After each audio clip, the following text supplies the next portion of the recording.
Fox News Alert. Violent, chaotic. This is Chicago. Another weekend of this. Federal agents were forced to fend off violent rioters who were throwing rocks at them and screaming and cursing at them. And the White House has authorized at least 300 Illinois National Guard troops to try to deal with the growing crime crisis. And just today, Illinois filed a lawsuit against the Trump administration over the deployment of help in that city. I'm Harris Faulkner. You are in the Faulkner Focus. Outside Chicago, Broadview is the site of an illegal immigrant processing center that has been in our focus for days now.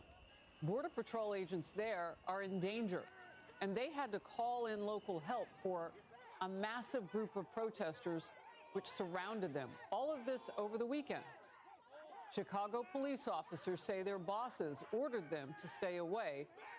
Listen to the dispatch audio here. And again, per the chief of patrol, we have all the units that per 999, chief of patrol said all units clear out from there. We're not sending anybody over to that location. We're not sending anybody over to that location. The nation's largest police union with full-throated condemnation.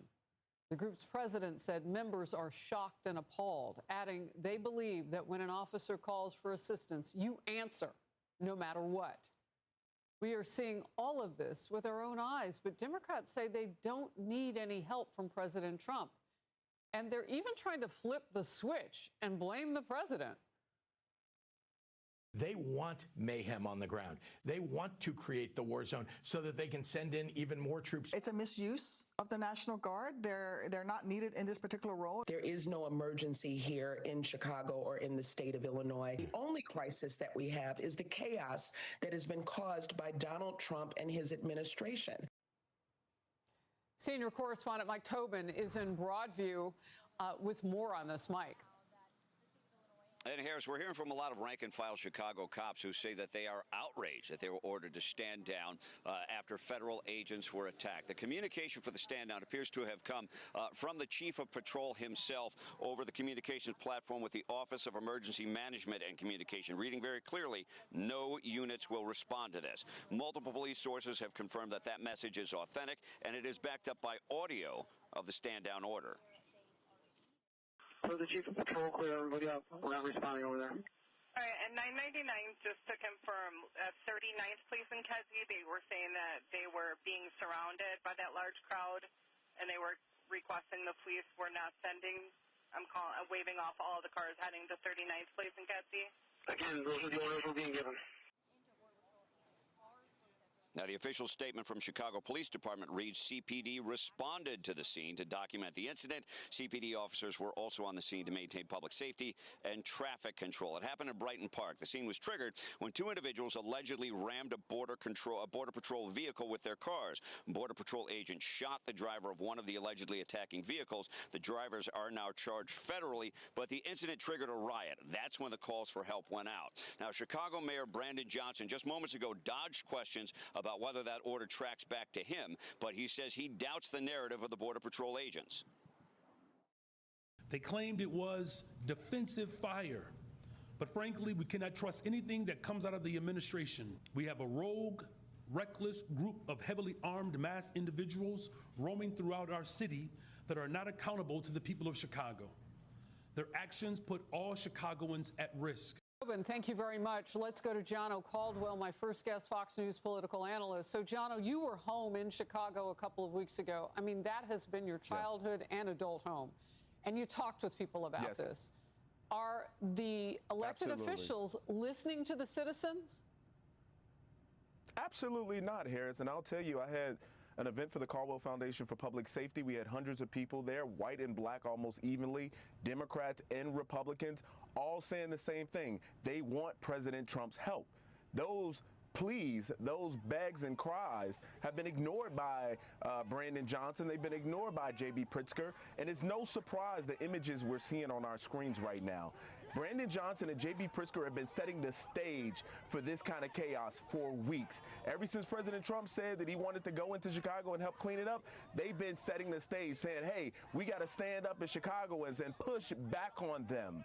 This is what the mayor has been saying. So it is no surprise to me that they're doing this, and now they're trying to hide their hands, especially with what we see with the Chicago police. How dare they?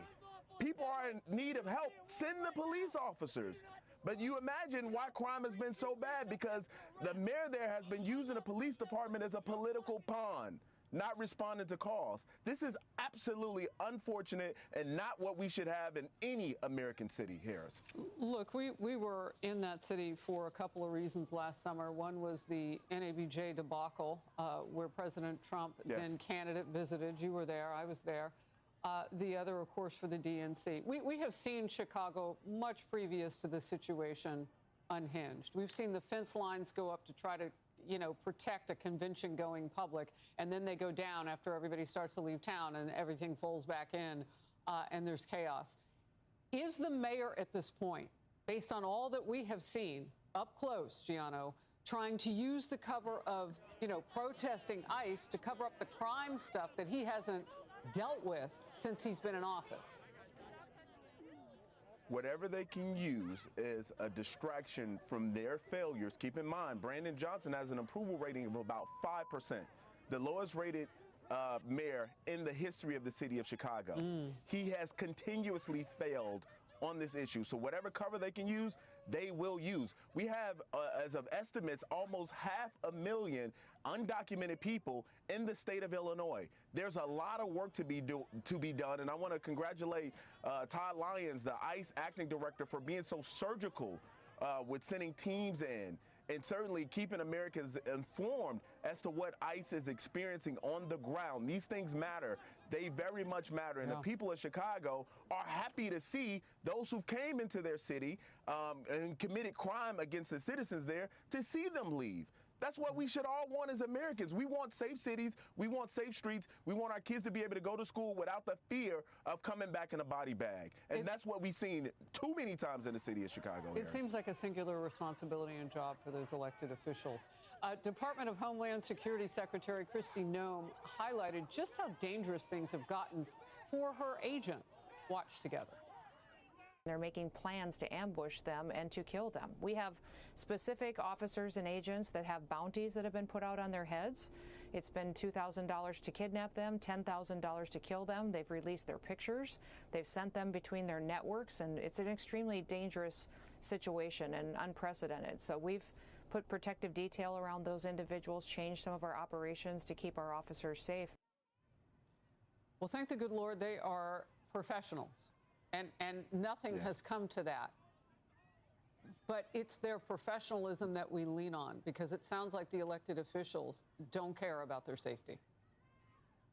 100%, Harris. And I got to tell you, knowing what we've experienced in our country as of late, 2 assassination attempts on President Trump, Charlie Kirk assassinated, the rhetoric from the left about ICE has been extreme. And my concern is the National Democratic Party and, of course, the local officials, whether they be in California, Illinois, wherever they are, they have to turn down this rhetoric. You see what she just said, $10,000 to kill an ICE agent. This is not what we stand for as Americans, and it should be condemned from the Democratic Party. But I have yet to hear that at this point, Harris. Yeah, I'm waiting for censures to fly. I mean, they're fueling this. And look, you can call names. They're not even shy about it on the left.